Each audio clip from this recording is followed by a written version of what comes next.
Bonjour à tous. L'agresseur du maire d'Is-sur-Tille, Thierry Dauphin, condamné hier à Dijon. Le jeune homme âgé de 19 ans était poursuivi pour des faits de violence sur un élu de la République en 2025.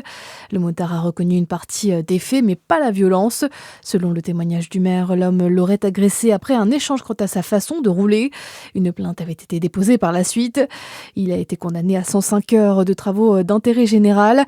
S'il ne respecte pas cette obligation, la peine sera alors de 3 mois de prison. Il devra aussi verser 500 € à la victime et 300 € pour préjudice moral à l'Association des maires de France, partie civile dans cette affaire.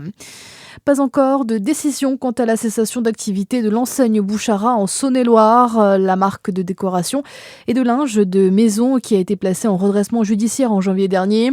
Décision en parallèle d'une baisse des dépenses des ménages et la hausse de la concurrence, notamment selon le tribunal des activités économiques de Paris.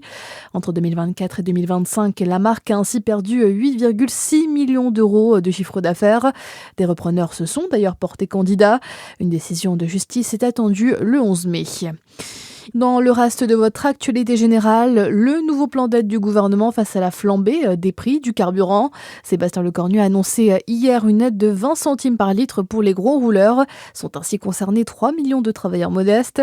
Ce dispositif sera conditionné aux revenus, en dessous de 17 000 € par an pour une personne seule par exemple. Elle devra également faire 15 km pour se rendre à son travail. Un portail sera accessible sur le site des impôts d'ici fin mai pour déclarer les distances parcourues. L'aide sera versée en une fois et sera rétroactive sur le mois d'avril. Près de 40% des cancers pourraient être évités, notamment grâce à l'adoption d'un mode de vie sain. Cela représente 173 200 cancers évitables sur les plus de 433 000 nouveaux cas diagnostiqués chaque année en France, selon l'Institut national du cancer. À cette occasion, la Ligue contre le cancer dans le Jura organise le défi pour la vie ce vendredi 24 avril à Lons-le-Saunier. Un projet sportif solidaire et accessible permettant de sensibiliser la population. Corinne Saint-Félix. Entre amis, avec votre entreprise ou même votre club, jeune ou dans la fleur de l'âge, le grand public est convié à cette course en relais par équipe qui durera toute l'après-midi. Plusieurs parcours de 920 et 1200 mètres, adaptés également aux personnes en situation de handicap, seront proposés. À vous de choisir si vous souhaitez marcher, courir ou rouler.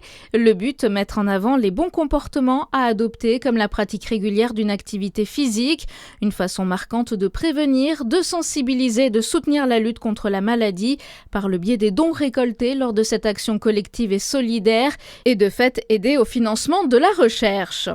Des stands de sensibilisation, d'information seront aussi installés sur place. Rendez-vous donc ce vendredi au parc des Bains à Lons-le-Saunier, top départ à 14h. À suivre la météo sur Fréquence Plus.